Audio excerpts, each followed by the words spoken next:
Hi, welcome back to suryasquare. இன்னைக்கு நான் உங்களுக்கு ஒரு 5 டிப்ஸ் அண்ட் ட்ரிக்ஸ் தான் சொல்ல போறேன். வாங்க வீடியோக்குள்ள போலாம். வீடியோவை ஸ்கிப் பண்ணாம ஃபுல்லா பாருங்க. கிச்சன் டிப்ஸ் தாங்க.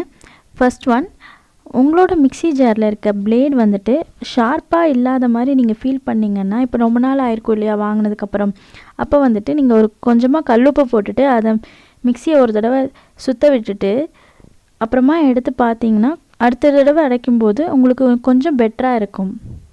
நெக்ஸ்ட் பார்க்கலாம். செகண்ட் டிப், இது வந்துட்டு நம்ம வீட்டில் எல்லாம் பாதாம் வந்துட்டு குழந்தைங்களுக்கு ஊற வச்சு கொடுப்போம் இல்லைங்களா, அது வந்துட்டு ஓவர் நைட் ஊற வைப்போம் யூஸ்வலாக. சப்போஸ் அப்படி ஊற வைக்க மறந்துட்டோம் அப்படின்னா, நீங்கள் நல்ல ஹாட் வாட்டர் வந்துட்டு இது நல்லா கொதிக்க வச்ச தண்ணியை இதில் ஊற்றிட்டு ஒரு 10லேருந்து 15 நிமிஷம் விட்டுட்டிங்க அப்படின்னா அது உடனே நல்லாவே ஊறிடும். இது கிரேப்ஸ்க்கும் பண்ணலாங்க, ட்ரை கிரேப்ஸ்க்குமே இந்த மாதிரி ஊற வச்சுட்டு கொடுக்கலாம். அது வந்து பார்த்திங்கன்னா ஒரு 10 நிமிஷம் கழித்து நல்லாவே ஊறியிருக்கும்.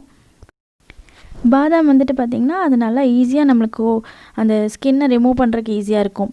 நல்லா ஊறிடுச்சுன்னா நம்மளுக்கு ஈஸியாக ரிமூவ் பண்ணிவிட்டு நம்ம குழந்தைங்களுக்கு சாப்பிட கொடுத்துடலாம்.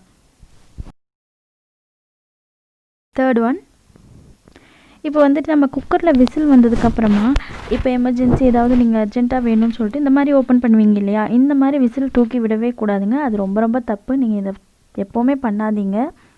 அதுக்கு பதிலாக நீங்கள் குக்கர் மேலே தண்ணி ஊற்றி விட்டுட்டு அந்த ப்ரெஷர் ஃபுல்லாக இறங்கிடும். நீங்கள் தண்ணி ஊற்றினோடனே அது ஃபுல்லாக கூல் ஆகிடும். அதுக்கப்புறமா நீங்கள் ஓப்பன் பண்ணிங்கன்னா உங்களுக்கு சேஃபாக இருக்கும்.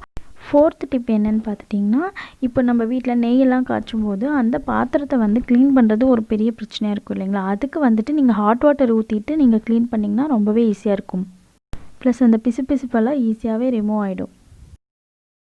ஃபிஃப்த்து ஒன், நம்ம நார்மலாக சுண்டல் வந்துட்டு 8 ஹவர்ஸ் ஊற வைப்போம் இல்லைங்களா, ஓவர் நைட் ஊற வைப்போம், இல்லைன்னா 8 ஹவர்ஸ் கம்பல்சரி ஊற வைப்போம். பட் அப்படி இல்லாமல் இந்த சுண்டல் வந்துட்டு நீங்கள் ஹாட் பாக்ஸில் ஊற வச்சிங்க அப்படின்னா உங்களுக்கு 4 ஹவர்ஸ்லேயே நல்லாவே ஊறிடுங்க. ஹாட் வாட்டர் நல்லா கொதிக்கிற தண்ணியை ஹாட் பாக்ஸ் இருக்குது இல்லைங்களா, நம்ம ஹாட் பாக்ஸில் தண்ணி ஊற்றிட்டு இந்த சுண்டல் போட்டு வச்சுட்டிங்க, நல்லா மூடி வச்சிடணுங்க. ஓப்பனே பண்ணக்கூடாது. 4 ஹவர்ஸ் கழித்து பார்த்திங்கன்னா நல்லா ஊறியிருக்கும். இன்றைக்கி பார்த்த இந்த 5 டிப்ஸும் உங்களுக்கு யூஸ்ஃபுல்லாக இருக்கும்னு நம்புகிறேன்.